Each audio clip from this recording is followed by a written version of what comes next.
Oi pessoal, tudo bom?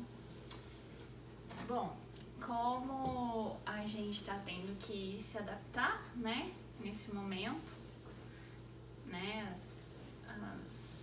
Ministério da Saúde, os nossos governantes estão pedindo para que a gente saia o menos possível de casa, cancele as atividades, então a gente está tendo que fazer um novo formato aí para tentar manter o semestre, certo? Tentar manter uma rotina de mais ou menos parecida do que a gente tinha antes desse momento, né? Então, separa um tempinho aí para estudar, o tempinho que você ia para aula, fica em casa estudando, assiste as aulas, faz os exercícios, ok? Isso ajuda, né, o nosso organismo a entrar num bem-estar, assim, diante de tanta coisa complicada, ok? Bom, vocês estão conseguindo fazer os exercícios de pré-aula, pós-aula? Estão conseguindo fazer desafio nota máxima? É importante, gente, que vocês façam. Aproveitem esse momento que vocês estão em casa para fazer, tá bom? Se alguém não tiver confirmado o horário ainda, entre em contato comigo que a gente tenta resolver, tento ajudar vocês, ok? Bom, vamos lá. Então, na aula passada, a gente teve a aula de custos, né? Formação de preço. A gente até fez um exercício. Eu vou pensar como que eu posso fazer para corrigir esse exercício. Eu não tenho uma lousa aqui em casa, então eu até corrigiria na lousa e mostraria para vocês, mas vou tentar fazer num papel e filmando a resolução no papel, pode ser? Aí assim que eu conseguir fazer, eu coloco aqui no YouTube. Ah, e outra coisa, se inscrevam no meu canal. Deem feedback, contem pra mim se vocês estão gostando, se tem alguma coisa que eu posso fazer pra melhorar. Curtam, deem joinha, tá joia? Eu quero biscoito. Bom, vamos lá. Então, a aula de hoje, a gente já tá na unidade 2. Gestão de matéria-prima em serviços de alimentação, planejamento e compra, ok? O objetivo da aula é compreender a importância da gestão de matéria-prima dentro da UAM, compreender o processo de seleção e cadastramento de fornecedores de insumos e conhecer o fluxo de compras de insumos para uma UAM, ok?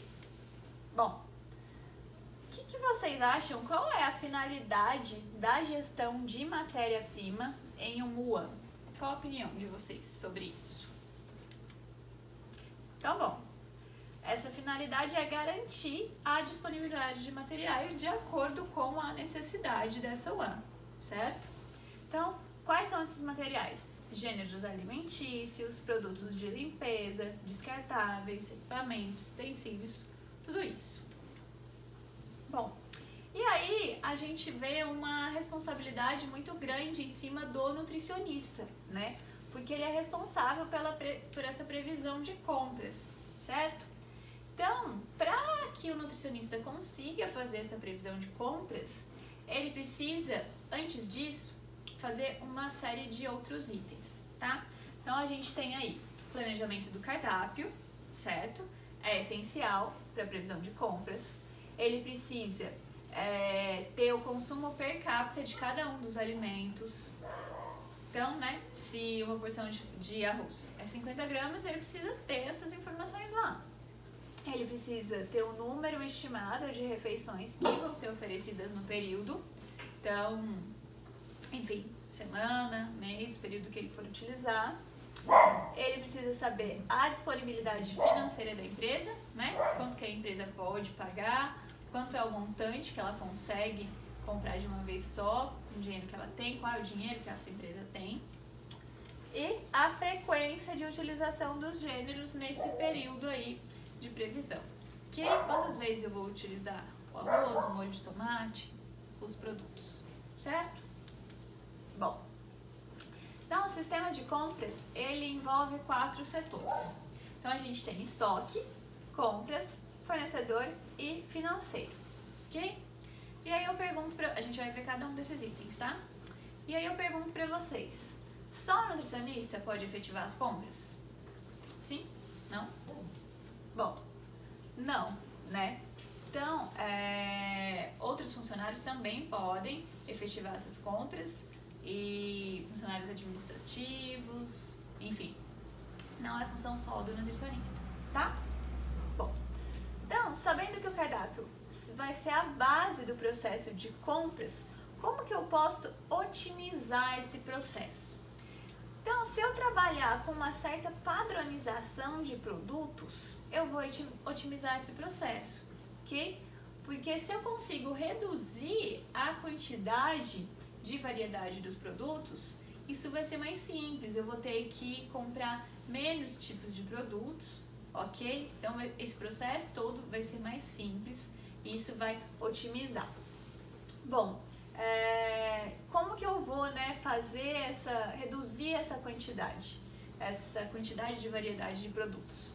Então, eu posso empregar cada material o maior número de vezes possíveis. Então, por exemplo, eu posso usar o mesmo ingrediente para fazer várias refeições, várias preparações, ok? Esse é o pulo do gato nesse momento aqui. Se eu tenho um restaurante de luxo, que tem um cardápio de luxo, que tem diversas opções, aí vai ser mais difícil. Eu não consigo fazer essa otimização, tá? Bom, uma coisa essencial para o planejamento e compra é a ficha técnica do produto. A gente já falou um pouquinho de ficha técnica. Eu vou colocar um arquivo de um exemplo que eu tenho de ficha técnica, que o pessoal do Sebrae mandava esse arquivo para os restaurantes, então vou colocar aqui para vocês, tá? É um arquivinho Excel. Mas bom, então a ficha técnica é uma especificação dos itens a serem adquiridos, certo? Então vai estar lá todos os itens, vai estar lá a receita, vai estar lá o rendimento, vai estar lá tudo relativo ao produto. Então, ela é fundamental para a previsão de compras, certo? Então, bom, como que eu vou comprar os ingredientes de uma torta se eu não sei quais são esses ingredientes? Que eu não sei, se eu não sei a quantidade de ingredientes que vai nessa torta, certo? Tem a descrição de todos os aspectos capazes de identificar essa mercadoria. Então, tem que estar tudo padronizado. Ah, é a farinha? É, mas é qual tipo de farinha? É a farinha branca? É a farinha integral? É a farinha de milho? É a farinha de rosca? Então tem que estar tudo escrito direitinho, ok? Isso é importante, tanto para eu comprar o produto certo, quanto para eu evitar a confusão do meu funcionário, né? Ele tá lá fazendo a torta e aí se tá escrito só farinha, como que ele vai saber se é farinha branca, ou se é farinha de trigo, ou se é farinha de milho, enfim, ou se é farinha integral, precisa estar escrito direitinho, ok? Bom, então, nessa ficha técnica, né, vai ter dados também sobre as características gerais, sensoriais, físico-químicas e microbiológicas. Então, eu posso dizer dentro dessa ficha técnica como que um ovo adequado vai se apresentar, ok? Então, também pode falar, né, que tem que estar dentro do prazo de validade, o que vai estar na rotulagem dos produtos, ok? Ah, eu quero o milho. Tá, mas que milho? É o milho em lata? É espiga de milho? Então, tem que ter dados do processamento, ok? Isso tem que estar na ficha técnica também. Se eu estiver falando de hortifruti, né? Então, também tem que estar especificado. Se eu vou fazer uma receita de moqueca de banana, então tem que falar que tem que ser a banana da terra esverdeada, né? Mais verde. Ok? Então, isso é importante também, tá na ficha técnica, tá? Uma coisa que é importante é que não deve constar a indicação do fornecedor ou da marca, tá? Então, eu tenho que falar qual o produto, mas eu não tenho que especificar, não tenho que priorizar uma marca específica, certo? Bom, então a primeira coisa que vai estar lá na ficha técnica do meu produto é a classificação do cardápio. Então eu vou colocar, esse produto é próprio para o almoço ou jantar, ou esse produto é para o café da manhã, ok? O nome do prato, né? Então, arroz branco cozido é o nome do meu prato. o rendimento, o número de porções, partes. Então, bom, vou fazer uma torta. Quanto que essa torta vai render? 8 pedaços. 8 pedaços de 150 gramas. Tem que estar lá escrito. Os ingredientes por ordem de uso. Então, eu vou colocar aqui que eu vou usar primeiro. A quantidade de ingredientes. Então, para eu colocar a quantidade de ingredientes, eu preciso considerar, né, a redução. Então, aqueles índices, taxa de cocção, ok? Tudo isso tem que estar lá direitinho. Tudo isso que vocês aprenderam a entender. As instruções completas, detalhadas de como que eu vou fazer essa minha receita, como que eu vou produzir essa preparação. Tenho que colocar também tempo, temperatura, né? Vai precisar de forno? Tá, forno a quantos graus? Por quanto tempo? Que é legal também se tiver uma foto, né? Pra auxiliar a preparação do prato final, né? Por exemplo, uma sobremesa. Como que essa sobremesa é montada? Então, eu ponho o brownie e ponho o sorvete ali em cima. Então, dessa forma. Se tiver a foto também, é legal. Bom, aqui tem um exemplo, né, da ficha técnica. Então, ó, então tem o custo, quanto que rende. Então, rende 10 porções. Tem o custo por porção. Aí eu tenho cada ingrediente, tá vendo? Aí eu tenho a quantidade bruta. E aí eu tenho também o custo total, certo? E o custo unitário, ok? Então, a massa de lasanha, né? Uma custaria R$25. Então, aqui, ó, tá dizendo que eu preciso de 2. Então, R$50, ok? E assim por diante. E é dessa forma que eu chego no meu custo total, ok? Bom, ficha técnica vocês fizeram já entender, né, gente? A gente não precisa voltar nisso. Ok. Então, todo o detalhamento do processo de compra, ele precisa estar disponível na UAM, tá? E vai estar dentro do procedimento operacional padrão, certo? Então, eu preciso saber como que eu vou fazer esse processo de compra, né? Quais são os detalhes, os critérios. Então, tudo isso tem que estar dentro do POP. Por exemplo, se um produto for reprovado, o que eu vou fazer com esse produto, quais as medidas necessárias. Tudo isso precisa estar dentro do procedimento operacional padrão para os funcionários saberem como lidar com cada situação que pode vir a acontecer, ok? Bom, então aqui eu tenho todos os itens que vão impactar nas informações necessárias para a aplicação dos controles de previsão de gêneros e materiais. Então, a primeira coisa que vai impactar, o padrão do meu serviço, né? Como que é o meu serviço? Meu serviço é à la carte? Meu serviço é self-service? Eu trabalho numa cozinha industrial de um hospital? Então, cada tipo de serviço vai trazer um tipo de diferente, né? De como eu vou fazer essa previsão de compras. A gente até falou um pouquinho sobre isso na aula inaugural, não sei se vocês lembram disso. Que a gente falou, né? Se eu tenho uma cozinha industrial de um hospital, meu cardápio vai ser todo planejado para o mês, a minha previsão de compras vai ser bem mais simples. Agora, se eu tenho um restaurante à la carte, eu não sei exatamente quanto vai vender de cada prato, né? Eu vou ter uma média, mas não vai ser tudo tão preciso. Então, isso vai impactar aí no meu controle de previsão de compras, certo? O número de refeições a servir, né? Então, dependendo aí do tipo de restaurante, eu sei o número exato, dependendo eu não sei. A per capita bruta dos alimentos, né? Então, qual é a porção per capita de arroz, de feijão, de carne? Preciso saber disso. A sazonalidade dos alimentos, né? Até para eu planejar o meu cardápio, priorizar alimentos sazonais, que são mais baratos, mais bonitos, mais fáceis de comprar, de encontrar. A frequência de uso de gêneros no menu, ok? Isso também vai impactar.